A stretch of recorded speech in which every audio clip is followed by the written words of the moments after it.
کابینەی نۆهەمی حکوومەتی هەرێمی کوردستان لە 4 ساڵی ڕابردوودا ئەگەرچی ئاستەنگ و ئاڵنگاری زۆری جا چ لە ناوخۆ بوو بێ یاخود لە دەرەوە خراە بەردەمی بەڵامتوانی بە سەرکەوتووی لە تەواوی بوارەکانە بواری کشت و کاڵ بێ بواری سەناعی بێ بوارێکی تر بێ جێپەنجەی خۆی پێوە دیار بوو لەسەر و ئەمانەوە لە ڕووی دیپلۆماسیەوە کابینەی نۆهەم توانی پارە بە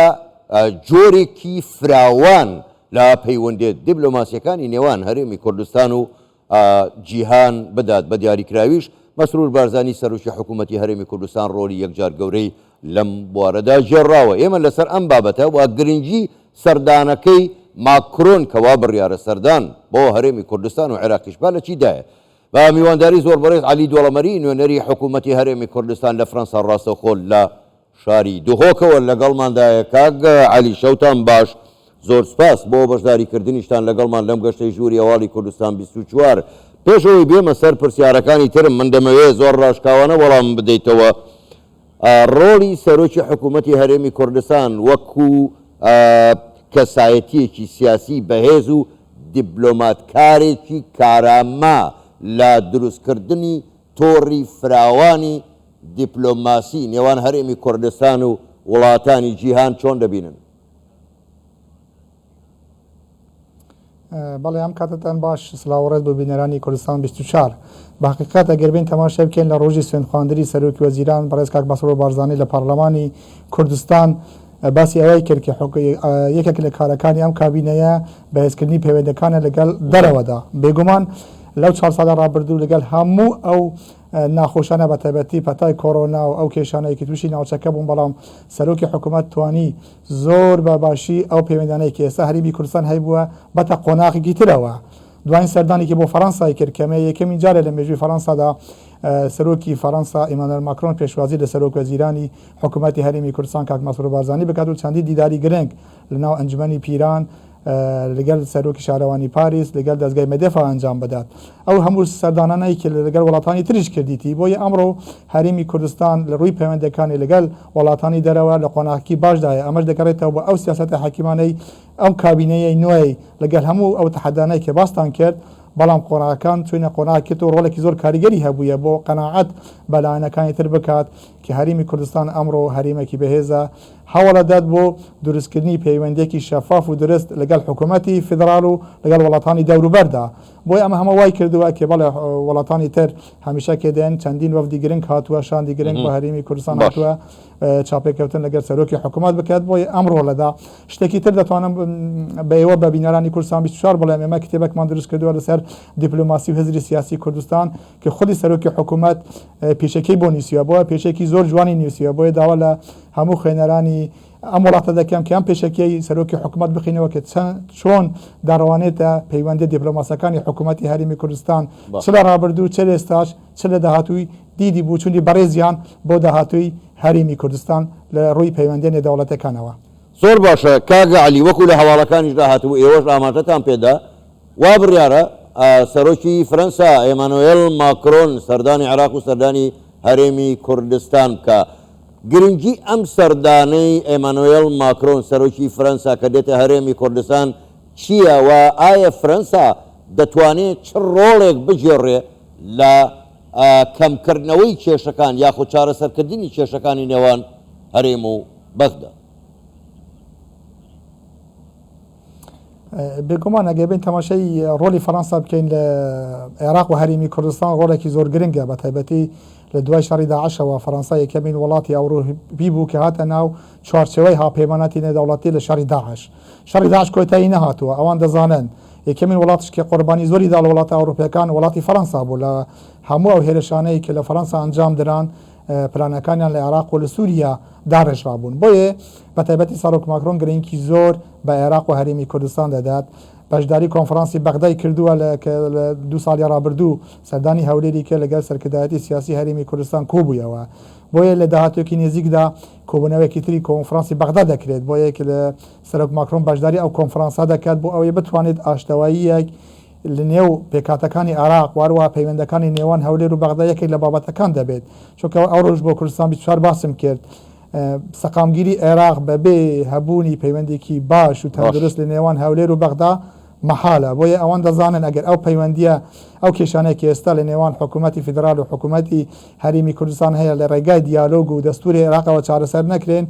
سەقامگیری و ئاسایشی عێراق بەدەست ناهێت ئەم سەقامگیری و ئاسایشی عێراق زۆر باش دەبی بەم بۆ ناوچەکە بۆ وڵاتانی ئەوروپادا ئەوانە هەموو لێکدانەوە شیکارەکانی ئەوانە کێمە دەبی ئەوە بڕێنێکی وڵاتێکی زلهێز سەرۆکی وڵاتێکی زلهێز کە ئەندامی هەمیشەیی ئەنجومەنی ئاسایشە بێت بۆ بەغدا خۆی چاودێری ئەو بارودۆخەی عێراق و هەرێمی کوردستان بکات گرنگی زۆری هەیە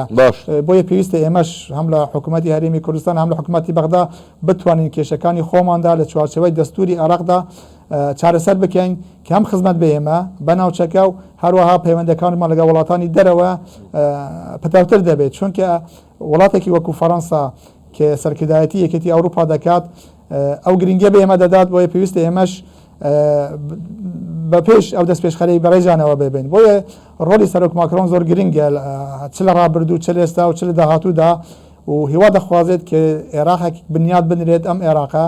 مافی تەواوی پێکاتەکانی ئەم عێراقە دابین بکات لە چوارچەوەی دەستور و ئەمانەدا ئەمە لەلایەک لەلایەکی ترەوە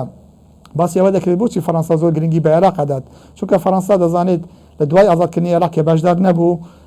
خۆیان دان بەوە دادنێن کە پێویست بوو چونکە ئەو عێراقی پێش سەدام و پاش سەدام زۆر جیاواز دەبێت دەوانێت عێراقێک دروست بکەن ئەم عێراقە نمونەیەک بێت لە ناوچەکە سەربەری خۆی بەدەست بێنێتەوە مافی پێکاتەکانی عێراق دابین بکات بیتە عێراقێک کە ڕێز لە هەموو لایەنەکان بگرێت زۆر باشە کاغالی ئەمڕۆ سەفین دزەیی بەرپرسی فەرمانگەی پەیوەندیەکانی دەرەوەی حکوومەتی هەرێمی کوردستان ئاماژەی بە سێ وڵاتدا کە بەلایەن و زۆر گرنگە نەوتی هەرێمی کوردستان جارێکیکە هەناردە بکرێتەوە ئەوانیش ئەمریکا و بریتانیا و فەرەنسان بە دیاریکراوی من دەمەوێت لەسەر فەرەنسا بپرسین بۆچی هەناردەکردنەوەی نەوتی هەرێمی کوردستان بەلای فەرەنساوە گرنگە بەڵێ دەزانین دوای ئەو قەیرانەیە کە تووشی ئەوروپا بوو بەهۆی شەڕی رووسیا ئۆکرانیایەوە کێشەیەکی گەورەی سوتەمەنی لە وڵاتانی ئەوروپا دروست کرد ئەمڕۆ وەکو بەڕێز کاکسەفین باسی کرد کە هەرێمی کوردستان لەسەر نەخشەی نێودەوڵەتی وەزەی جیهانیە بۆیە بەڕاگررتنی ئەم نەوتەی هەرێمی کوردستان نەک تەنها عێراق بەڵکو وڵاتانی دەرەوەش تووشی کێشەیەکی زۆر ئابووری بووینە ئێستا ئەمڕۆ تەماشا بکەن لە ئەوروپا بەتەبەتی لە فەڕەنسا نرخی سوتەمەنی زۆر بەرز بوویتەوە ئەمە گلەی هاوڵاتانی بەدوای خۆی هیناوە چەندین خۆپێشاندان کراوە لەم وڵاتانەدا ئەگەر بەشوە بەردەوام بێت نرخی نەوت و بنزین لە وڵاتانی ئەوروپا بەرەوسەرەوە چێ دەبیتە هۆی کێشەیەکی ناوخۆی بۆ وڵاتانی ئەوروپا بەهۆی ئەوەش کە ئێستا وەرزی سەرماوزان دەست پێ دەکاتەوە بۆیە بۆ فەڕەنسا زۆر گرنگە کە حکوومەتی هەرێمی کوردستان و حکوومەتی عێراق بگەن ڕێککەوتن بۆ ئەوەی جارێکی تر هەناردەی هەرێمی کوردستان دەست پێ بکەتەوە هەم لە قازانجی هەرێمی کوردستانە عێراقە وڵاتانی ترژە زۆر باشە کاک علی کاتم زۆر کەم ماوە دو پرسیار ئەگەر بە کورتیش وەڵام دێت و من سپاسە دەکەم ئێوە ئاماژەتان بە خاڵێکی گرنگدا گوتتان سەقامگیری عێراق پەیوەستە بە هەرێمی کوردستانەوە بەڵام پرسیار ئەوەیە ڕۆڵی دیپلۆماسیەتی کوردی گرنگیەکەی لە چیدایە بۆ پاراستنی قەوارەی هەرێمی کوردستان ئەگەر بە کورتیش وەڵام دێت و من سپاسە دەکەم بێگومانەوە یەکێک لە بوارەکان کە باسم کرد پەیوەندەکانی دیپلۆماسی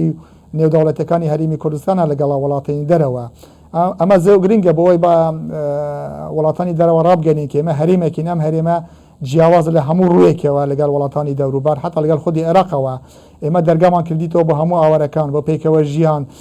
ئازادی ڕادەربڕین دیموکراسی هەموو ئەو بەهانەی کە وڵاتانی ڕۆژئاوا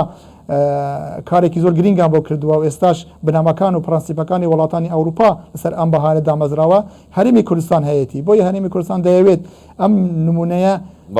بگوازیتەوە بۆ وڵاتانی دەوروبەریشدا بۆیە ئەم پەیوەندیانە زۆر گرنگێمە وەکو هەرێمی کوردستان لەگەڵ وڵاتانی دەرەوە پتەوتری بکەین بۆ ئەوەی بزانین ئێمە فاکتەرێکی سەرەکینە بۆ ئاشتی لە ناوچەکەدا هەرێمی کوردستان هیچ کاتێک نە لە ڕابردوو نە لێستا نەداهات و نابیتە فاکتەری تێکدان و سەقامگیری بەرکو فاکتەرێکی سیاسی سەقامگیری لەو ناوچەیە بەدی هیناوە و دەرمان خستووە سەرکرداتی سیاسی هەرێمی کوردستان هەمیشە هەوڵانداوە لەگەڵ وڵاتانی دەوروبەر لەگەڵ عێراق لەگەڵ ناوچەکە ئەم فاکتەرە بەدی بینن بۆیە زۆر گرنگە ئێمەش کار سەرەوە بکەین کە وڵاتانی دەوروبەر و وڵاتانی تێبگەن کە ئێمە فاکتەری سەرەکی و ئاسایش و سەقامگیرینە نەک فاکتەری تێکدار زۆر باشە زۆر بەڕێز علی دۆڵەمەری نوێنەری حکوومەتی هەرێمی کوردستان لە فەرەنسا ڕاستەوخۆ لە شاری دۆکە و لەگەڵمان بووی گەلێک سپاس بۆ بەشداریکردنتان لەگەڵمان سپاس بۆ ئێوە شەوتان باش.